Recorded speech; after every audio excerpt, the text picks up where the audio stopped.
너무 어리석죠. 이미 눈치 빠른 분들은 이 얽힌 거를 풀어내고 있다고요. 근데 제가 신기한 거는 오늘 예. 뉴스를 하나 보니까 그러니까 중국하고 무역 전쟁을 했는데 미국 경제가 나빠질 거라 그랬는데 미국은 지금 트리플 호황이래잖아요. 트리플 호황. 예. 그건 당연해요. 그러니까 이게 지금 신기한 거 아닙니까? 자, 일본에서 보면요. 네. 자, 그러면은 시진핑이 미국에 맞서기 위해서 예를 들어서 우크라이나 사태 같은 걸로 그 미국 주도의 제재하에서 지금 고생하는 네. 푸틴? 푸틴. 푸틴의 러시아와 미국한테 당하는 입장은 똑같으니까 동병상련으로 손을 잡지 않느냐. 네. 또는 이제 김정일과 손을 잡지 않느냐 이런 소리 하는데 이게 말이 안 되는 소리가요. 네. 러시아는 살아남으려면 기름값이 올라가야 돼요. 그러네요. 중국은 살아가려면 기름값이 내려가야 돼요. 예. 그리고 그 가격을 결정하는 건 미국이에요. 그렇죠. 그러니까 푸틴의 입장에서는 네. 미국이 자기들이 살 만큼 가격을 높게 유지시켜주면은 미국이 하는 대로 타협을 하고 말을 들어야 돼요. 네. 그게 동서냉전, 네. 소련방 해체 그게 기름값 아니었습니까? 기름값, 그렇죠. 중국은 지금 필사적으로 그 미국의 제재에 맞서서 뭐 이란, 뭐 베네수엘라, 뭐 기름 확보하려고 필사적이었잖아요. 근데 트럼프 대통령이 미리 그걸 알고 다 준비를 했죠. 베네수엘라 맞고 이란 맞고 하는 식으로.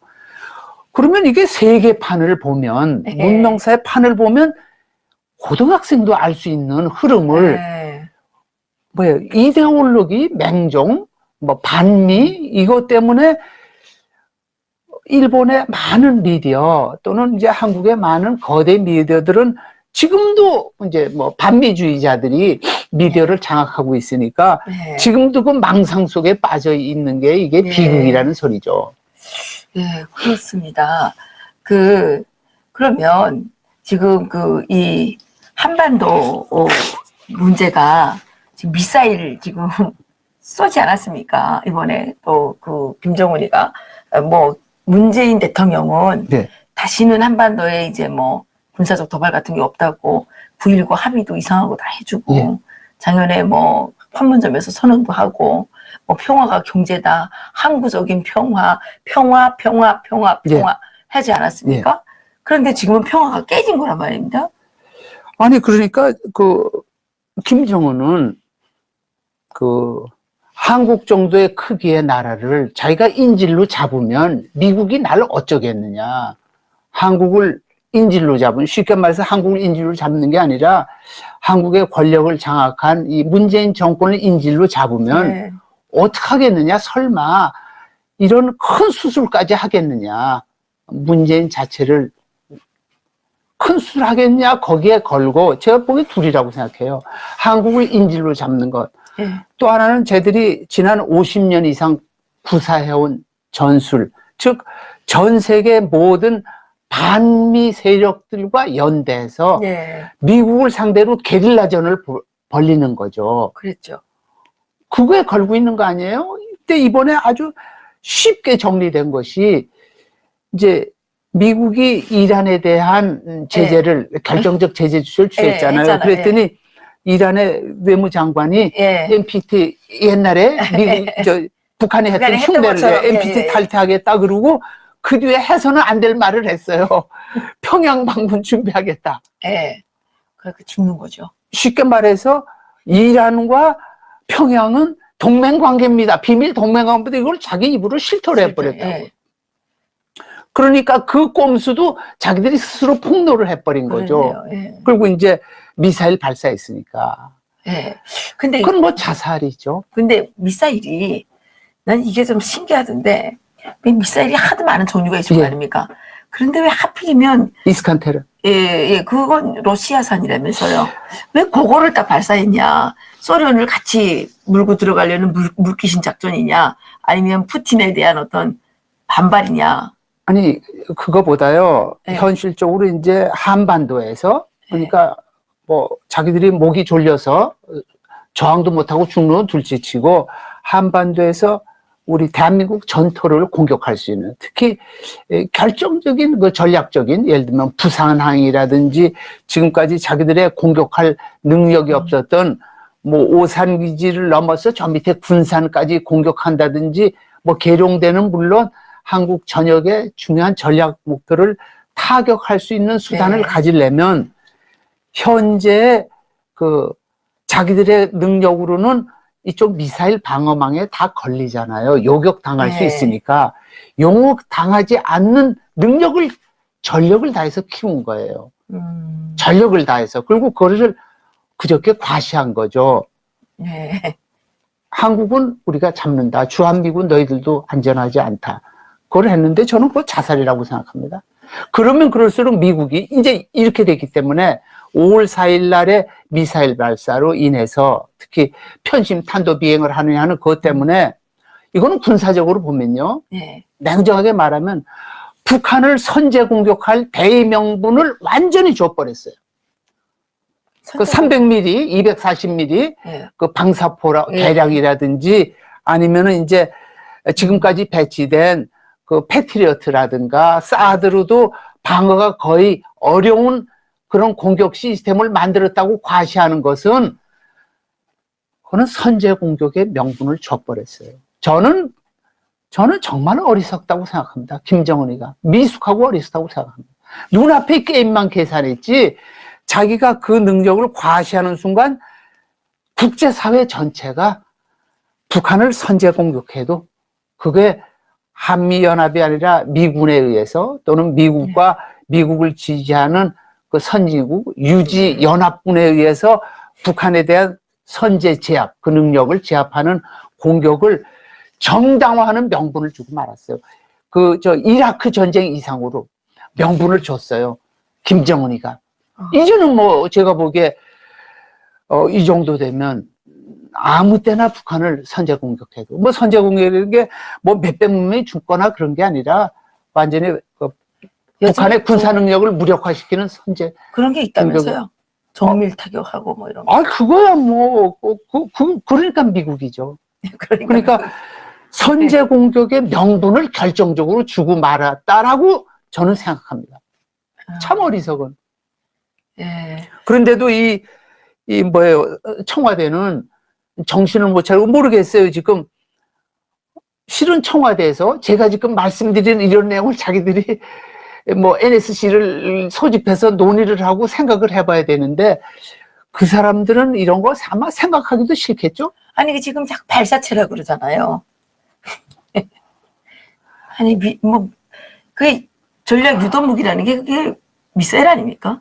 아니, 평양이 미사일이라고 그랬는데 너희들이 요격할 수 있는 미사일을 우리가 개발했어라고 평양이 말했는데, 그러니까. 무슨 발사체 같은 소리를 하세요. 그게 저는 그래, 이게 쉽게 말해서 저는 솔직히 지금의 문재인 정권은 60 이전에, 그러니까 1988년 이전에 대한민국 정부보다 능력이 열등해요.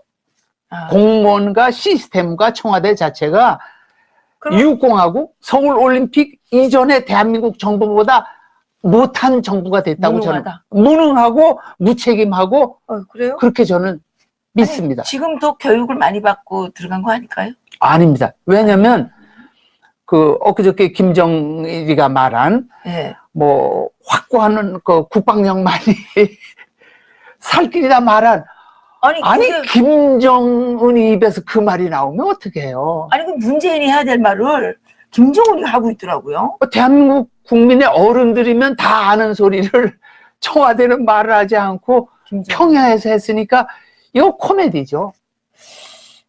참 신기합니다. 왜 그렇게 됐을까요? 저는 이데올로기 이전에 이 사람들은 이미 망상증 환자예요. 망상. 그러니까 아까 제가 가상현실에 사로잡혀가지고 진실이 눈앞에 나타나는데도 아니야, 이것은 진실이 아닐 거야, 내 머릿속에는 이게 진실일 거야 하고 믿는 심각한 환자들이죠. 지금 문재인 대통령이 막 지원해서 말한 건 아닐 거고, 김정은이가 그래도 뭐 비핵화를 하겠다고 말했기 때문에 비핵화 한다고 했을 거 아니에요. 예? 아니죠. 그거는, 아니에요? 지원한 겁니까? 그건 지어낸 거죠. 어. 그건 왜 그러냐면요. 논리적으로, 경험적으로, 과학적으로 비핵화 문제는 워싱턴하고 이야기하는 거지 남조선 괴뢰하고 이야기하는 문제가 아니에요. 첫 번째. 그렇군요. 대원칙이. 예. 또 하나는 북한에서 헌법에다가 핵보유국이라고 했는데 핵보유국 지위의 문제에 관한 문제를 김정은 이외에 누구도 말 안 되는 거는 불가능해요. 그렇죠. 그러니까 평양의 전권 대표가 감히 그게 김영철이든 네. 누구든 최선이든 김혁철이든 누구든 비핵화라는 말을 입 밖에 낼 수가 없어요. 그거는 자기의 자살이에요. 그리고 미국에 대해서도 못하고 더군다나 김정은은 아니 미국의 괴뢰인 남조선의 괴뢰들한테 뭐 때문에 비핵화 논의를 해요. 아, 그렇군요. 거기서 말하는 건 조선반도 비핵화. 즉 따라서 너희는 한미동맹을 끊어라 이 말만 하는 거죠. 그 말을 했는데 문재인 대통령이 통역을 잘못 받아가지고 이제 북한이 비핵화 한다는 걸로 트럼프 대통령한테 가서 전달해가지고 미국 정상회담도 유도하고. 거짓말쟁이 사기꾼이죠. 거짓말쟁이 사기꾼 거강꾼이죠. 그러니까 그렇게 말도 하지 않은 것을 그러니까 우리 지금 청와대 가만 보면요. 영어로 미국 가서 이야기하고 통역할 때 하는 거하고 한국에 들어서 한국말로 발표하는 게 전혀 다르잖아요. 그래서 지난번에 그래서 그러는지 문재인 대통령 왜 2분 만난 거 있지 않습니까? 2분 만나고 뭐 이렇게 나는 거. 그거를 예외적으로 백악관이 한국말로 서비스를 했더라고요. 하도 거짓말을 많이 하니까. 그러니까 하노이에서도 한국말로 김정은한테 남겼잖아요. 네, 하도 거짓말 많이 하니까 그게 그랬더라고요. 그래서 그러니까 뭐랄까 이 망상 사람이 망상에 사로잡히면 이미 망상에 사로잡히면 정상적 사고가 불가능하다는 뜻이잖아요. 망상이라는 게. 주간님께서 일본에서 이제 언론인으로 활동하고 계시니까 제가 이거를 좀 꼭 물어봐야 되겠어요. 지금 문재인 대통령은 이때까지 역대 대통령 중에서 가장 반일 감정이 아주 심한 분이에요. 네? 그래서 우리나라 학자들에서 문재인 대통령이 하는 그런 정책들이 반일 종족주의 이런 얘기도 하고 또 문재인 대통령이 직접 또 토착 외구라는 얘기도 했습니다. 근데 그분의 아버지도 어떻게 보면 토착 외구의 한 분이실지도 몰라요. 그런데 가장 더 중요한 게 문재인 대통령의 딸이 지금 태국인가 어딘가 지금 이민을 갔잖아요. 대통령 현직 기간에. 놀랍습니다. 대한민국을 탈주했죠. 놀랍습니다.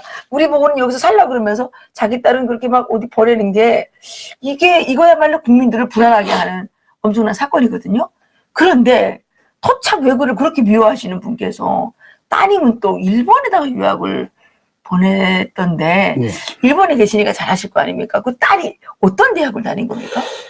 실은 6개월 전에 문다혜 씨가 일본의 어느 대학에 유학을 했다. 그게 정식 입학이었는지 편입이었는지는 모르겠지만 분명히 유학했다는 그런 소식이 있어서 저희도 열심히 취재를 했습니다. 취재를 했는데 일본이 아주 병적인 병적으로 개인정보 보호 그래가지고 학교 당국이나 누구도 협력을 안 해줘요. 그래서 가급적이면은 학적부 같은 게 있어야 그 말을 하지. 뭐 이런 소문이 있다는 건 못 하잖아요. 그래서 그걸 취재하는 과정에 괜히 소문만 나버렸어요. 그 주간님이 취재하는 바람에 소문이 난 거예요? 아니 몇 사람이 그걸 추적했는지 모르겠는데 저희도 취재했던 거는 사실입니다. 그래서 혹시 제가 아직 규명을 그건 모르겠는데 경로를 괜히 우리가 추적한 게 소문이 나서 결국 그게 엉뚱한 일본 언론을 통해서 그게 터져버리는 하는 그러니까 분한 심정도 있어요. 우리가 일본 언론에서 나온 거죠. 일본 언론에서 나왔죠. 어느 학교 나온 거예요?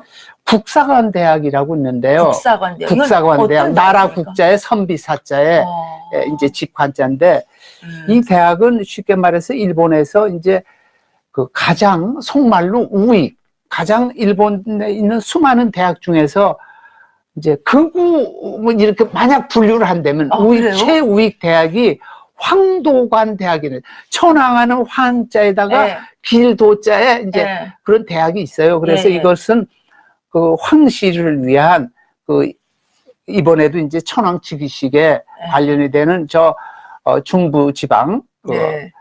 나고야 옆에 이세진구라고 이세신궁이라고 있어요. 이세신궁, 예. 거기에 신관들을 양성할 목적의 그런 대학이 있었어요. 예. 근데 그 대학은 그래서 일본이 패전 후에 메가더 사령부가 아예 대학을 폐쇄를 시켜버려요. 그 신도 대학을 폐쇄가 예. 돼서 일본이 점령해서 해방된 이후에 다시 이제 그 학교를 예. 다시 개교를 하는데 그것은 신관을 양성하는 대학이 지방에 있기 때문에 예. 일본 사람 자체도 그런 대학이 있는지를 모르고 모르고, 예. 이제 전국적으로 이름이 알려진 제일 오른쪽 대학이 국사관 대학이에요. 국사관, 우이. 우이 국사관 우이 중에서도 대학이에요. 구구 정도. 뭐 한국 기준으로 말하면 그구죠. 그래서 예. 이게 재밌는 이야기가 이 예. 국사관 대학에 이제 고등학교가 있을까요? 부속 예, 고등학교 예. 하고 조총련의 동경 조선 고등학교가 왕년에 그 패싸움들을 엄청나게 해요. 그래요? 예. 완전히 아주 이렇게 됐겠네요. 예, 전설적인 일본에서 고등학교 좌우 그 폭력 충돌은 패싸움은 이 국사관 대학하고 조총련 조선 그러니까 동경 조선 고급학교의 그 깡패 싸움은 아주 일본의 그 청소년들 예. 폭력사의 전설적인 그런 싸움이 있을 정도의 우익이죠. 거기에 아니 왜 이 철저한 골수 반일 그러니까요. 그 부부가 왜 거기다 입학을 시켰냐 딸을. 근데 그것도 이제 지금 우리 그 문재인 대통령은 좌익 중에도 지금 좌익이지 않습니까? 좌익 중에 좌익? 이제 대개 그 좌익 중에 좌익 또는 반일 중에 반일은 반일 중에 반일인데 반일은 왜 하필이면 일본대야?